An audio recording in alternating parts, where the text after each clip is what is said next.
semuanya, kami dari kelompok Tinktura.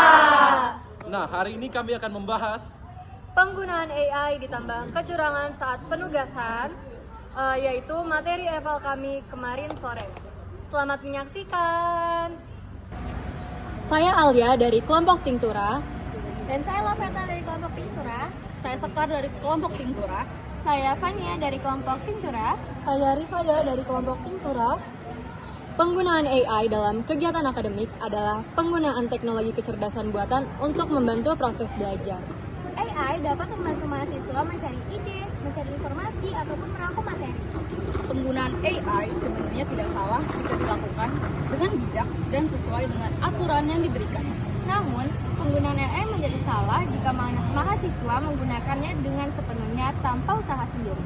Hal tersebut membuat mahasiswa tidak benar-benar memahami materi apa yang sedang dipelajari. Saya Kina dari kelompok Tinktura. Saya Salsabila dari kelompok Tinktura. Saya Imel dari kelompok Tinktura. saya Sparta dari kelompok Tinktura. Saya Zi dari kelompok Tinktura. Nah, jadi terlalu sering bergantung pada AI juga dapat mempengaruhi bagaimana cara berpikir dan cara penyelesaian masalah kita. Selain itu, informasi dari AI belum tentu benar loh, sehingga kita harus mengeceknya kembali. Mengumpulkan jawaban dari AI sebagai hasil pekerjaan sendiri juga dapat dianggap sebagai bentuk kecurangan. Nah, tentu hal ini dapat merugikan diri kita sendiri, karena sudah sepatutnya sebagai mahasiswa, kita mengerjakan tugas kita sendiri untuk melatih kemampuan berpikir dan pemahaman kita. Oleh karena itu, AI sebaiknya digunakan untuk alat bantu belajar, bukan usaha menggantikan pemikiran sendiri. Selanjutnya akan ada contoh penggunaan AI dan kecurangan saat penugasan oleh kelompok 2, kelompok Lojo. Dalam belajar dan mengerjakan tugas, AI itu bisa bantu kita. Asalkan cara harus tepat dan jangan curang. Ini adalah beberapa do and don'ts dalam menggunakan AI. Cara yang boleh dilakukan dengan penggunaan AI. Yang pertama yaitu minta tolong kepada AI untuk membantu kita memahami suatu materi. Kita dapat menyuruh AI untuk menyederhanakan suatu bahasa dari materi yang tidak kita pahami.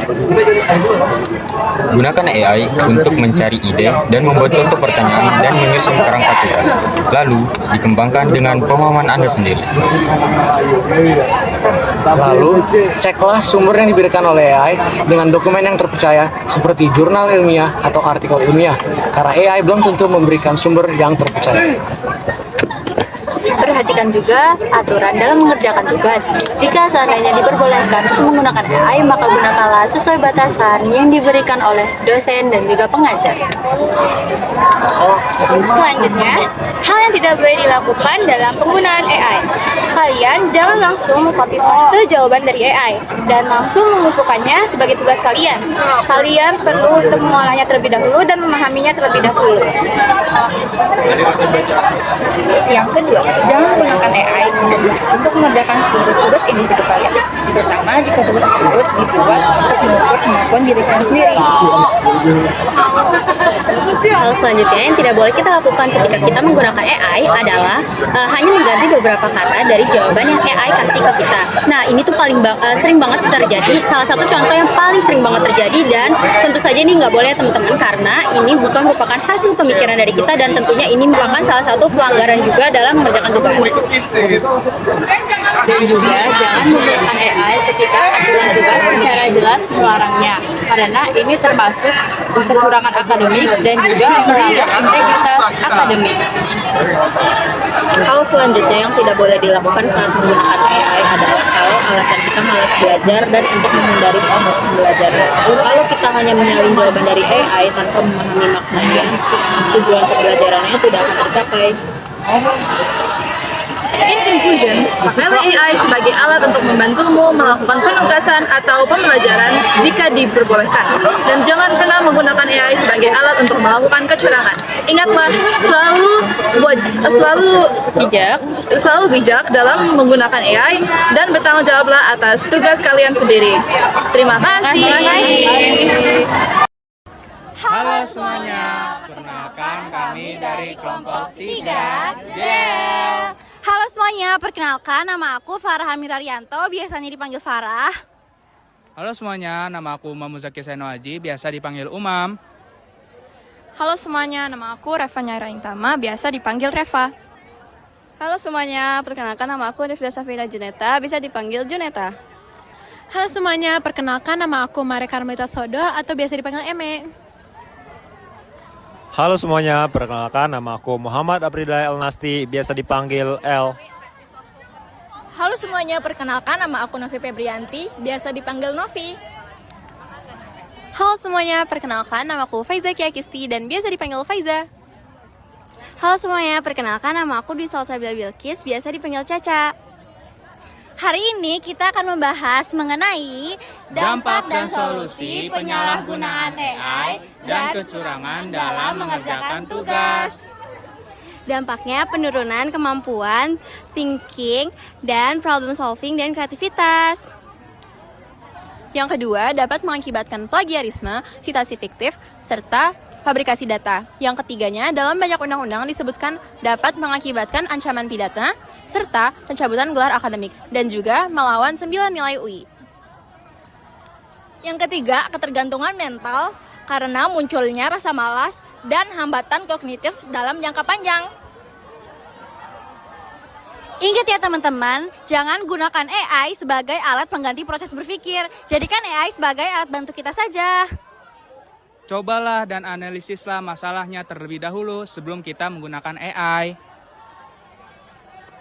Verifikasi jawaban dan sumber dari AI sebelum menyalin jawaban. Pastikan sitasi yang didapat dari sumber yang dapat dipercaya dan sumber yang kredibel.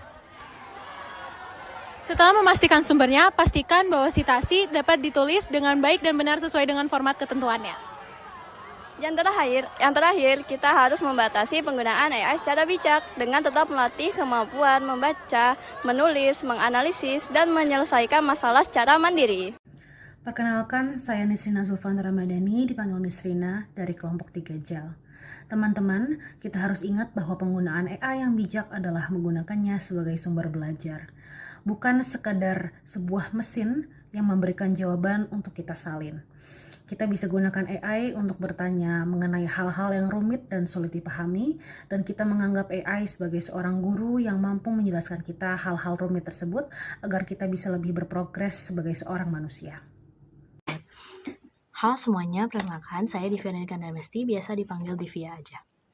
Selain itu, patut menggunakan AI hanya jika benar-benar tidak mengerti dengan materi tersebut, karena daya energi yang digunakan untuk memelihara data center AI itu sangat besar. Selain itu, jumlah air bersih yang digunakan untuk mendinginkan mesin AI itu juga sudah mencapai batas yang berbahaya untuk keberlangsungan lingkungan dan juga mengurangi kesediaan air bersih untuk masyarakat. Jadi, kalau ingin menggunakan AI, berilah prompt dengan cermat dan hemat. Kita siap datang ke PSA Mabim. Sebelum berangkat, ada beberapa hal yang wajib banget untuk kalian perhatikan nih. Mulai dari barang bawaan sampai pakaian yang dipakai, jangan sampai salah pakaian atau malah membawa barang yang tidak diperbolehkan. Pertama, kita bahas barang bawaan ya. Pastiin kalian cuma bawa barang-barang yang hanya diperbolehkan. Barang-barang yang dilarang itu antara lain kipas portable, parfum, senjata tajam, dan masih banyak lagi. Makanya, bukletnya dibaca ya. Selain itu, jangan membawa barang yang mengganggu keamanan, ketertiban, atau jalannya kegiatan ya guys. Jadi, sebelum berangkat, cek lagi tasnya. Jangan sampai kalian bawa barang terlarang. Selanjutnya ada ketentuan pakaian. Pastikan gunakan pakaian sesuai dengan dress code yang sudah ditentukan ya. Gunakan kemeja berkelas dan bawahan berbahan kain. Untuk perempuan wajib menggunakan rok ya. Pastikan panjang rok perempuan dan celana laki-laki mencapai mata kaki. Nah teman-teman, jangan lupa juga perhatikan warna, panjang pakaian, atribut, dan masih banyak lagi. Intinya, pastikan pakaian kalian sesuai ketentuan, sopan dan nyaman untuk dipakai selama kegiatan. Jadi kesimpulannya teman-teman, kita harus mengikuti sesuai dengan ketentuan di PSA 1, 2, 3, dan Mabim selanjutnya. Seperti tidak membawa barang-barang, makeup, parfum, dan barang-barang lainnya yang tidak disebutkan di makeup bersama BIM. Jadi jangan lupa ya teman-teman, dibaca lagi bukletnya, lalu diperhatikan pakaian Ramayana dan tasnya dikosongin sampai benar-benar tidak ada barang yang tidak ada di ketentuan. Ingat loh guys, jangan sampai lupa. Kalau sampai lupa, ada konsekuensinya loh. Oleh karena itu, kita akan melanjutkan ke tim selanjutnya, yaitu tim 5. Selanjutnya, kami akan memberikan contoh pelanggaran yaitu membawa barang terlarang, terlambat, dan juga melewati titik kumpul. Ayo!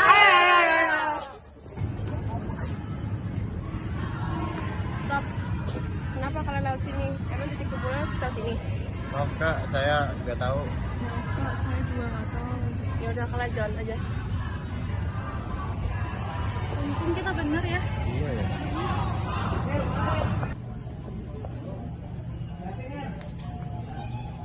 Kasih kak.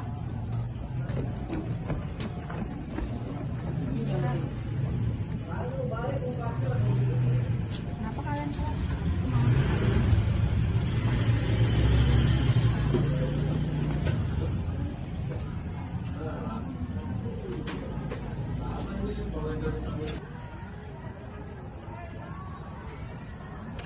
Saya izin cek ya.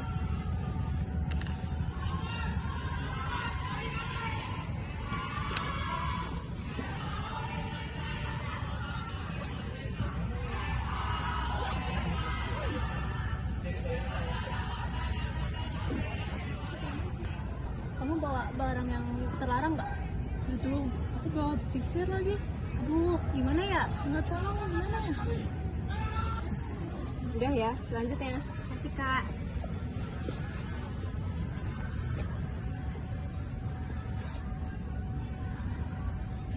Saya izin cek ya.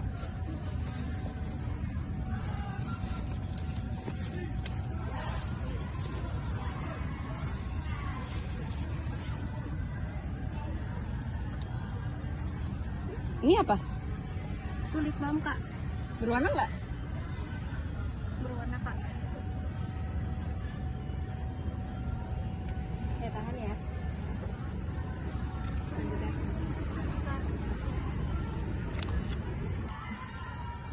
Saya izin cek ya.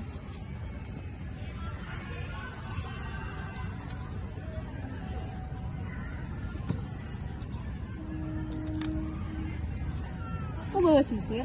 Emang di ketentuannya ada sisirnya? Maaf kak, saya nggak tahu. Yaudah, ini saya sita dulu ya. Iya kak. Siapa nama kamu? Valeri kak. Lanjut ya. Baik teman-teman, untuk melanjutkan penjelasan dari kelompok Pulvis, kami dari kelompok 6, kelompok aerosol akan menjelaskan terkait dampak dan solusi dari evaluasi pagi tadi. Nah, kira-kira dampak dan solusi dari kesalahan pertama itu apa sih? Kesalahan yang pertama adalah melanggar ketentuan barang bawaan. Hal ini bisa dengan membawa barang yang terlarang ataupun tidak membawa barang yang telah ditetapkan di ketentuan. Nah, dampak dari melakukan kesalahan ini adalah bisa mengganggu fokus selama berjalannya acara dan bisa membahayakan sesama teman ataupun pihak panitia lain.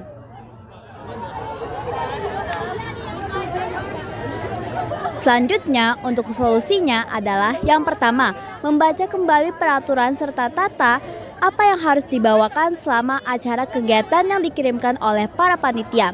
Selain itu, memastikan kembali dan mengecek kembali barang serta tas yang dipakai untuk kegiatan pada malam harinya. Nah, kira-kira kalau untuk kesalahan 2, dampak dan solusinya apa ya? Kesalahan kedua, telat. Jika kita telat, kita akan mengganggu rundown yang telah dibuat oleh panitia. Untuk solusi dari telat adalah jangan tidur terlalu malam dan memasang alarm pada malam hari agar tidak telat saat bangun di pagi hari. Nah, terakhir kira-kira apa ya dampak dan solusi dari kesalahan ketiga? Selanjutnya adalah melewati batas titik kumpul. Itu tidak menunjukkan responsibilitas dan solidaritas antar kelompok dan panitia. Dan untuk solusinya adalah mengonfirmasi ulang titik pengantaran kepada driver ojek online dan memastikan ulang titik kumpul sebelum berangkat.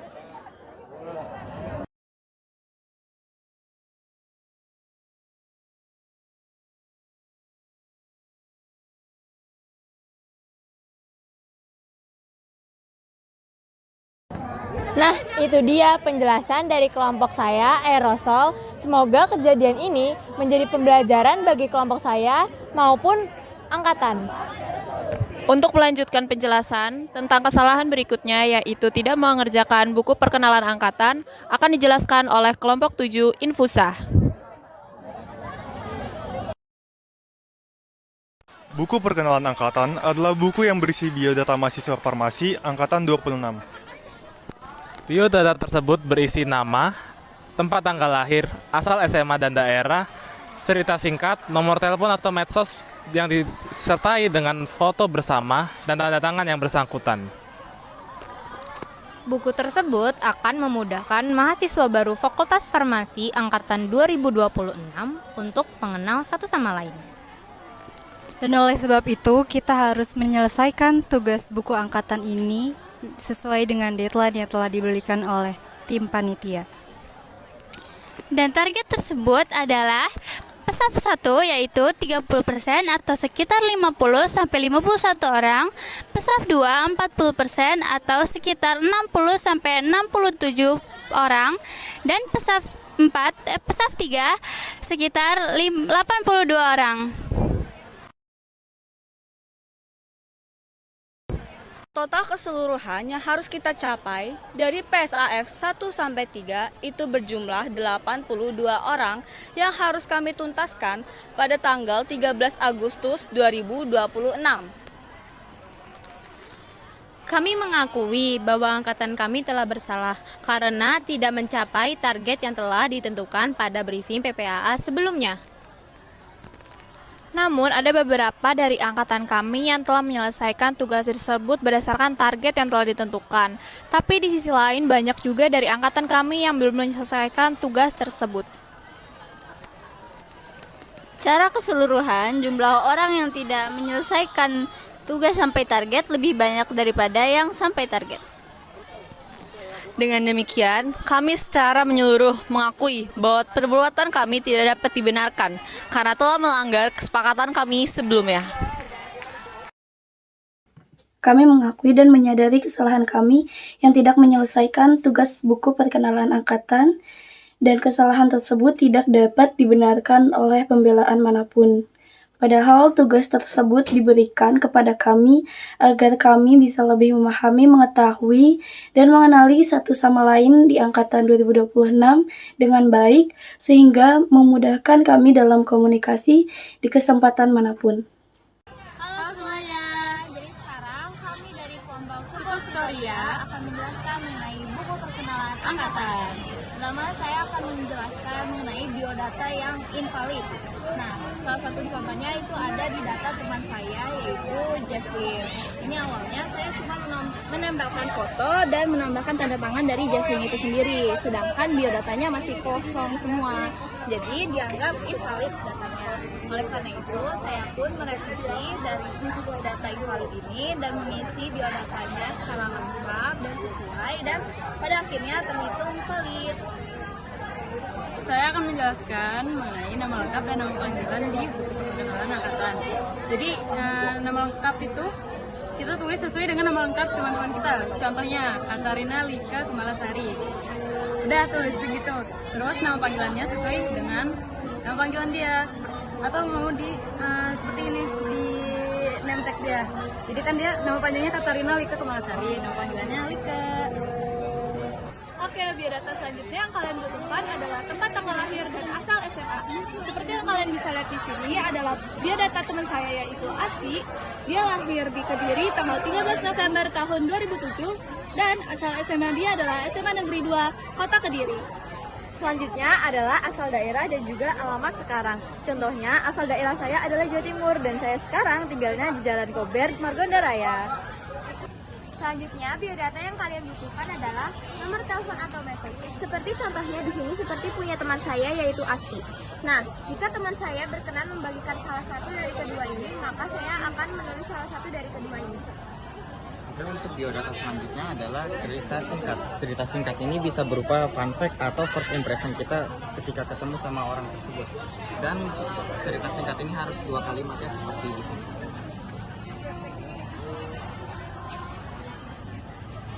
Nah, Nah, selanjutnya, karena semua komponen udah dijelasin, jadi itu semua komponen yang harus kalian penuhi ya, agar buku perkenalan angkatan kalian menjadi valid. Selain itu, kalian juga harus memenuhi covernya. Cover depan seperti ini, ada logo dari kelompok, nama lengkap, dan tulisan buku perkenalan angkatan.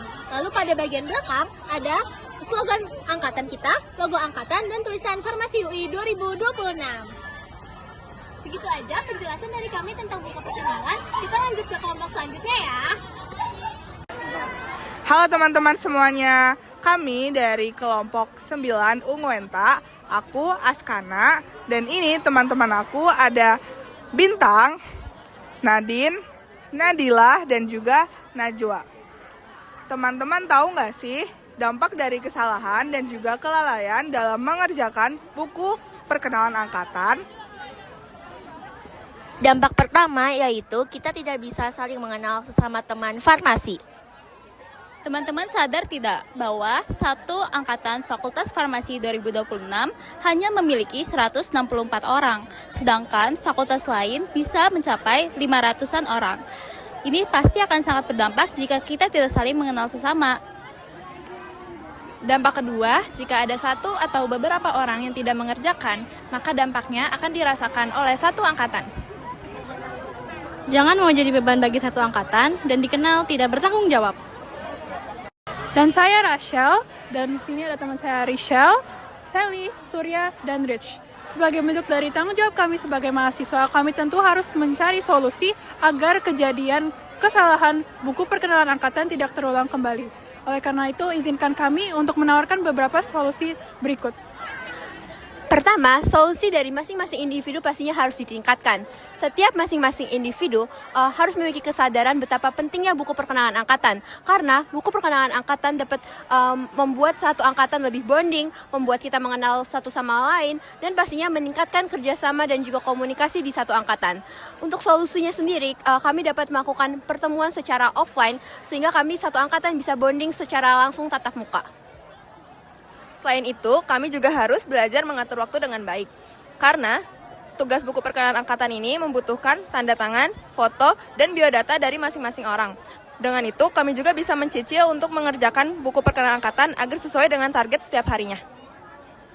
Kemudian, jangan lupa untuk selalu membaca ketentuan bukper yang ada di buklet, seperti biodata diri, biodata teman angkatan, sampul depan dan sampul belakang, dan garis pembatas.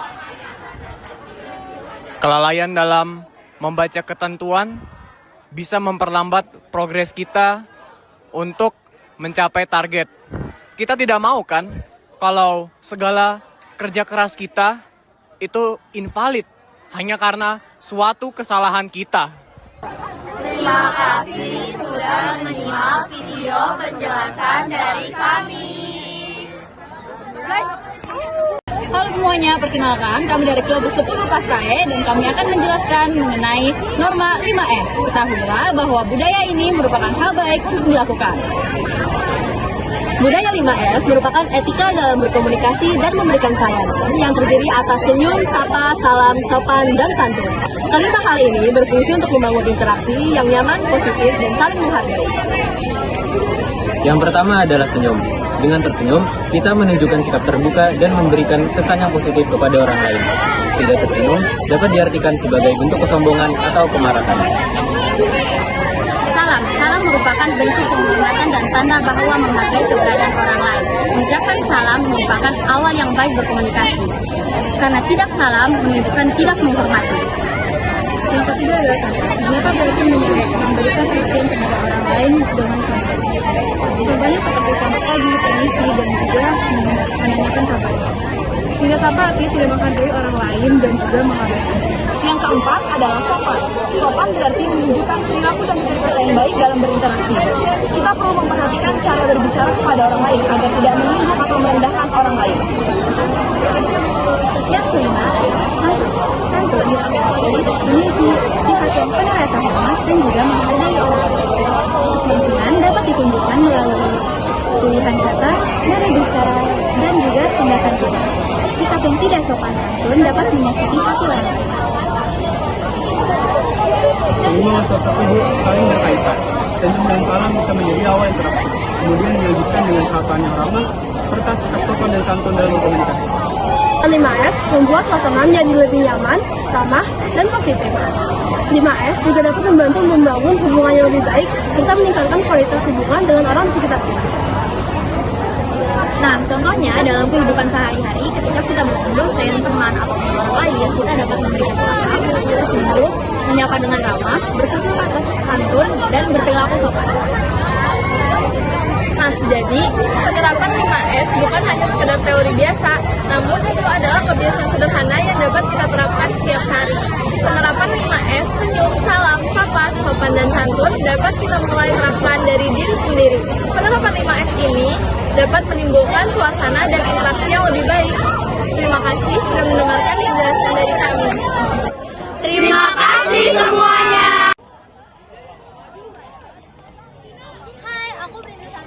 Dan aku Diracita Sabresya Rinaldi. Nah, sebagai contoh 5S yang pertama adalah senyum. Kita harus selalu tersenyum kepada seluruh sivitas Universitas Indonesia sebagai bentuk keramahan.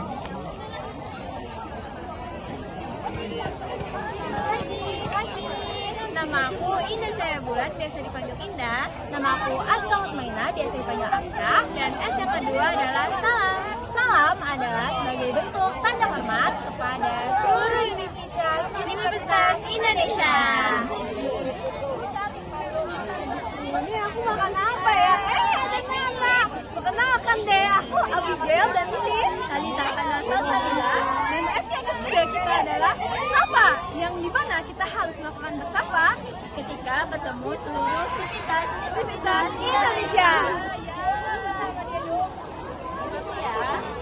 Aku Naila Putri Syafila dan aku Nisrina Dara Putrina. S yang keempat adalah sopan.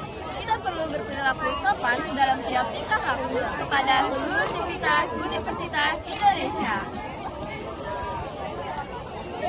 Hai, aku Syedi Kiruri dan S yang terakhir adalah santun, yang dimana kita harus bertutur kata yang baik dan lembut kepada seluruh sivitas Universitas Indonesia.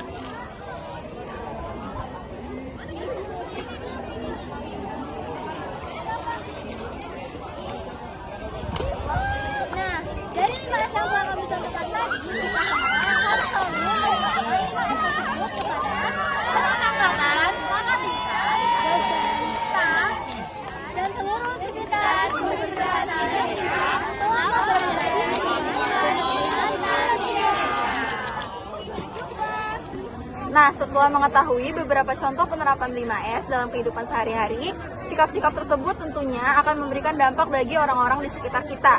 Yang pertama, ketika kita tersenyum kepada orang lain, senyum dapat menciptakan suasana yang lebih ramah dan nyaman. Orang yang disenyumi juga akan merasa lebih diterima dan juga dihargai. Nah, yang kedua, mengucapkan salam menunjukkan rasa hormat kepada orang lain.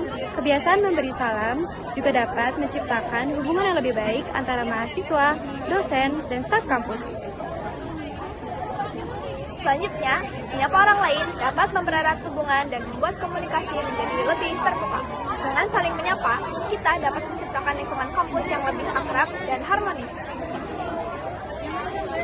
Sikap sopan dan santun membuat kita lebih menghargai orang lain. Sebaliknya, jika sikap ini tidak diterapkan, akan terjadi kesalahpahaman dan orang lain akan merasa tidak dihargai.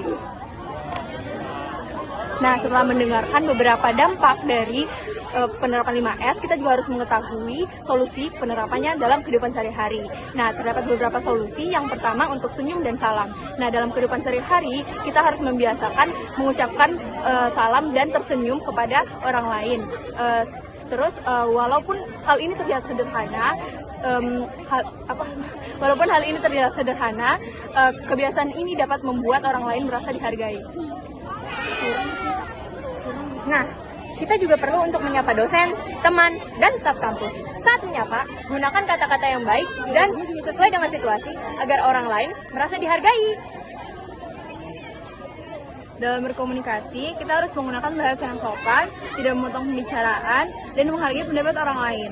Dengan begitu, hubungan di lingkungan kampus dapat berjalan dengan baik. Jadi 5S yaitu senyum, salam, sopan, santun, dan sapa adalah hal-hal kecil yang jika dilakukan dapat memberikan dampak yang positif. Contohnya di lingkungan kampus akan lebih ramah, nyaman, dan orang-orang akan saling menghargai. Jadi jangan lupa menerapkan Sigma 5S guys.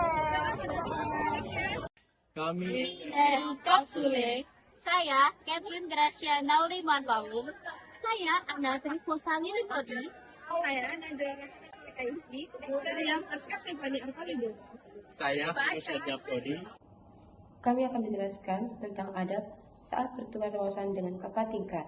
Kami sadar bahwa masih banyak hal yang kami lakukan salah dan tidak sesuai dengan ketentuan yang telah ada di booklet. Yang pertama, kami tidak membalas pesan chatting tepat waktu. Jadi, kami telah menyediakan waktu bersama. Kami telah mengabaikan chatting tersebut. Padahal, chatting tersebut tidak memiliki prioritas utama untuk kami. Anda masih memiliki banyak urusan dan kesibukan lainnya. Yang selanjutnya adalah kami terlambat join Zoom meeting, padahal kami telah menentukan waktu dengan angkat. Hal ini tentu bukanlah perilaku yang baik karena merupakan bentuk ketidakdisiplinan kami terhadap waktu.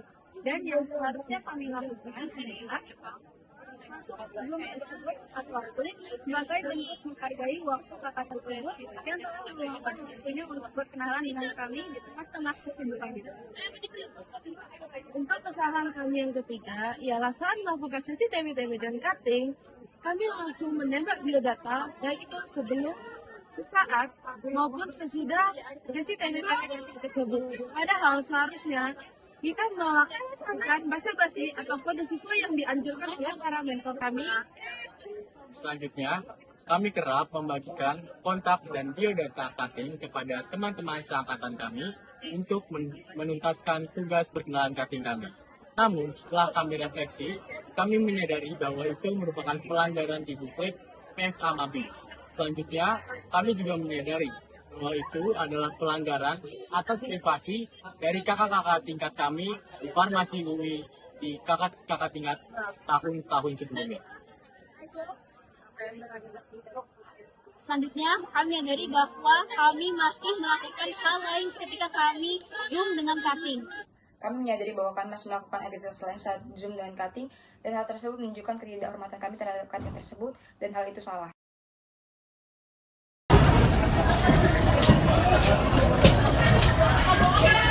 Permisi Kak, ini yang kita izin TW-TW di chat kan ya? Kak Jess, Kak Madina, sama Kak Ratu kan ya? Wah, bener banget. Kalian kelompok 29? Iya, betul. Hai Kak. Ini juga jajan TW-TW BTW Kak. Kalian yang kelompok 30 ya? Iya. Perkenalan dulu kali ya? Mungkin dari Rasya. Oke, dari Rasya. Sebelumnya kenalin kan, nama aku Rasya Putra Hidayat, biasa dipanggil Rasya. Salam kenal Kak. Salam kenal Rasya. Sebelumnya aku izin perkenalan, nama aku Rafathia Marisa, biasa dipanggil Fafa. Salam kenal. Salam kenal Fafa. Halo kakak, perkenalkan nama aku Zahra Zain Fauzia, bisa dipanggil Zain. Salam kenal. Salam kenal Zain. Halo kakak, nama aku Olivia Tambah, biasa dipanggil Olive. Salam kenal semuanya. Salam kenal. Halo kakak-kakak dan teman-teman, nama aku Farla Alia Zafira, bisa dipanggil Farla aja. Salam kenal. Salam kenal. Halo kakak-kakak, nama aku ZBS Fabiola, biasa dipanggil ZB. Salam kenal. Salam kenal. Halo teman-teman kakak-kakak semuanya, nama aku Syarifah Azara, biasa dipanggil Cipung. Halo Cipung. Mungkin gantian kita kali ya yang kenalan. Iya, dari Jess. Oke. Nama aku Jesslyn dari Angkatan 26. Salam kenal semuanya. Salam kenal. Nama aku Madina dari Angkatan 26 juga. Salam kenal. Salam kenal. Nama aku Ratu dari Angkatan 26 juga. Salam kenal. Oke, apakah kita bisa mulai TW-TW-nya sekarang, Kak? Boleh. Kami izin ingin bertanya ya Kak. Boleh. Menurut kakak-kakak nih kan kakak-kakak udah menjalani semester 1 sama 2, terus ada beberapa dari kakak-kakak juga ikut organisasi. Nah, gimana sih caranya biar bisa kita time management, Kak? Siapa nih yang mau jawab duluan? Ratu kali ya, Ratu jawab dulu kali ya. Organisasi nyimbangin sama akademik. Sebenarnya yang penting kalian bisa manage waktunya sih, kayak jangan sampai kayak kewajiban kalian kelupaan, tapi jangan sampai kalian juga mengesampingkan tanggung jawab kalian di organisasi gitu. Ada yang mau nambahin? Oke, Kak. Cukup sih, Ratu soalnya paling berpengalaman. Waduh. Makasih ya guys sudah tanya-tanya sama kita. Thank you udah tanya-tanya sama kita, semoga dapat insight. Thank you.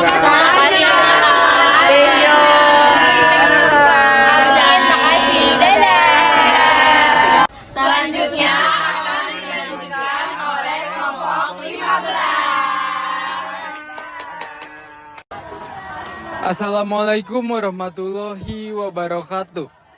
Selamat malam kakak-kakak semuanya. Perkenalkan kami dari kelompok 15 Injeksiones. Dengan anggota saya sendiri Fahmi, Safi, Salma, Kiran, Fisia, Aulia, dan Kaila. dan satu lagi anggota kami yang sedang terkendala, yaitu Darel Syatir Wijaya yang sedang sakit. dengan tulus dan kerendahan hati, kami menyadari bahwa perkenalan dengan kakak tingkat adalah momen yang penting bagi kami untuk membangun relasi. Oleh karena itu, jika kami melakukan dengan adab yang tidak baik, maka kami akan mendapatkan dampak tersebut seperti Hilangnya rasa kepercayaan cutting kepada kami sehingga memberikan kesan negatif kepada kami. Selanjutnya adalah mencoreng nama baik diri kami sendiri yang harusnya kami jaga dengan sebaik mungkin. Yang ketiga adalah merusak relasi kami dengan cutting bahkan sebelum kami memulainya. Mengurangi kesempatan untuk mendapatkan bimbingan ataupun pengalaman dari cutting. Mengurangi kenyamanan dalam berkomunikasi dengan cutting di kemudian hari. Dan yang terakhir, dapat dianggap tidak menghormati kakak tingkat yang sudah meluangkan waktunya untuk kami. Salah satu dampak negatif ketika kita menggunakan bahasa yang tidak sopan saat chat cutting adalah kita akan meninggalkan first impression atau jejak yang jelek terhadap cutting tersebut. Sehingga ketika kedepannya kita akan menghubungi cutting tersebut lagi untuk menambah wawasan atau hanya untuk menanyakan informasi akan sesuatu, cutting tersebut justru bakal mengira kalau kita hanya buang-buang waktu mereka. Nah teman-teman, maka dari itulah mengapa kalian harus selalu menjaga etika dan adab ketika berkenalan, tak hanya dengan cutting tetapi dengan teman seangkatan juga. Jika kita atau kalian telah melakukan kesalahan tersebut, jangan sampai mengulanginya. Minta maaf, klarifikasi, dan akui kesalahan kalian. Pegang omongan kalian juga. Baiklah, mungkin itu saja materi mengenai dampak dari ketidaksopanan saat berkenalan. Untuk solusi selanjutnya akan dijelaskan oleh kelompok 16 Tablet. Sekian dari Injeksiones. Perkenalkan, kami dari kelompok 16 Tablet. Saya Aca, saya Cici, saya Raja, saya Naura, saya Gaby, Saya Pakas, dan ini adalah solusi kami atas masalah ini. Dalam berkenalan dengan cutting, ada beberapa adab yang perlu kita perhatikan sebagai mahasiswa baru. Hal pertama adalah bagaimana kita menghargai waktu cutting. Salah satunya dengan memberikan respons tepat waktu. Kalau kita mendapatkan pesan dari cutting, usahakan untuk membalas dalam waktu yang wajar. Jika sedang tidak bisa membalas atau membutuhkan waktu, kita bisa memberikan respons juga terlebih dahulu dan menyampaikan kapan kita dapat kembali berkomunikasi. Dengan begitu, cutting tidak merasa diabaikan atau menunggu tanpa kepastian. Dalam menyampaikan pertanyaan kepada cutting, kita juga sebaiknya tidak langsung meminta banyak informasi pribadi seperti biodata lengkap atau kontak. Awali dengan salam, perkenalan diri, lalu jelaskan tujuan kita. Selain itu, tanyakan informasi yang memang diperlukan dengan bahasa yang sopan.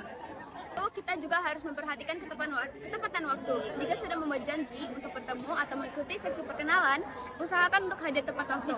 Apabila ada kendala yang menyebabkan kita terlambat, jangan lupa untuk memberikan kabar dan meminta maaf terlebih dahulu.